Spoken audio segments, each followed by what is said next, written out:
ترجیح دیں گے، اللہ کے قرآن کو ہلکا سمجھیں گے، نظام مصطفیٰ صلی اللہ علیہ وسلم کو ہلکا سمجھیں گی، اللہ کے نبی کا فرمان ان کے سامنے ہلکا ہوگا اور یہود و نصارہ کی روایات ان کے لیے اونچی بن جائیں گی۔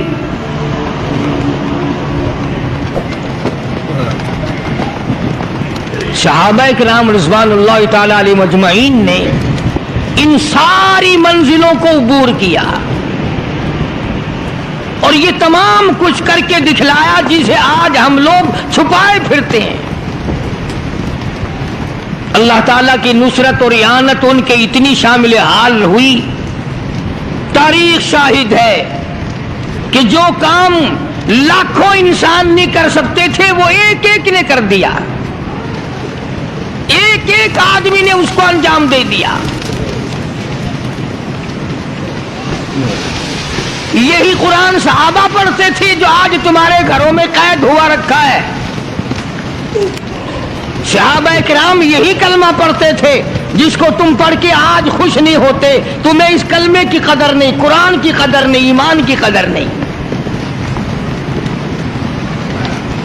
چار آنے کی قیمت تمہاری نظروں میں ہے مگر قرآن کی آیت صحابہ کرام نے وہ کام کر کے دکھلائے۔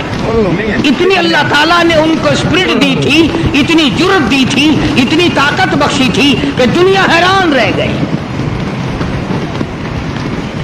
مثال کے طور پر صحابہ کرام کا لشکر جا رہا ہے،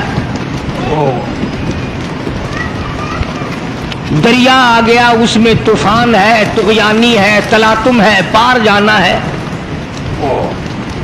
سعد ابی وقاص رضی اللہ تعالیٰ عنہ کی قیادت ہے، جناب نبی کریم صلی اللہ علیہ وسلم کا دیوانہ پروانہ صحابہ کرام کی جماعت ہے۔ آ کے اپنے قائد اپنے امیر سے لوگ کہنے لگے، او سعد، موسیٰ علیہ السلام کے غلاموں کو اسی دریا نے سڑکیں بنا کے دی، ہم غلام ہیں محمد عربی صلی اللہ علیہ وسلم کے، ہم دریا کا کھڑے ہوئے منہ دیکھ رہے ہیں، کیسے پار جائیں، کشتی نہیں، جہاد نہیں، کیا بات ہے۔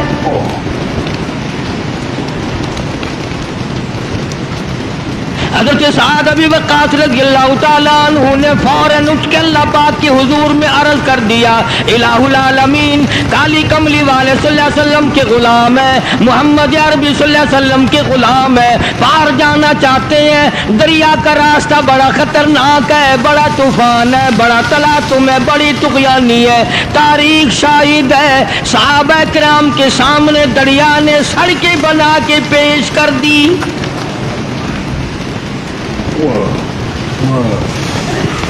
صحابہ کہتے ہیں ہمارے گھوڑے یا کسی اونٹ کا پیر بھی نہ بھیگا، پانی نے غلامی کی، پانی نے سڑکیں بنا کر پیش کر دی۔ آج اگر تم بناؤ گے، پہلے اس کا اسٹیمیٹ لگاؤ گے، پھر اس میں اپنے لیے کچھ بچت رکھو گے، پھر ٹھیکیدار سے ملو گے، پھر افسروں کا اس میں سے کچھ حصہ نکالو گے، پھر کبھی جا کر کے سڑک بنے گی اور انشاءاللہ جب تک وہ پوری ہوگی پیچھے سے اکھڑ جائے گی۔ مسلمانوں کے کام ہیں سارے۔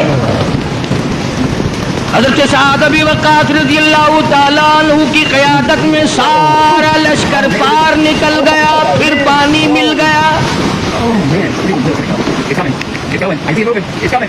حضرت سعد رضی اللہ تعالیٰ عنہ نے ایک بڑے میاں کو دیکھا، دریائے قلزم، دریائے نیل کے کنارے پہ کھڑا ہوا، بیٹھا ہوا ایک صحابی رو رہا ہے۔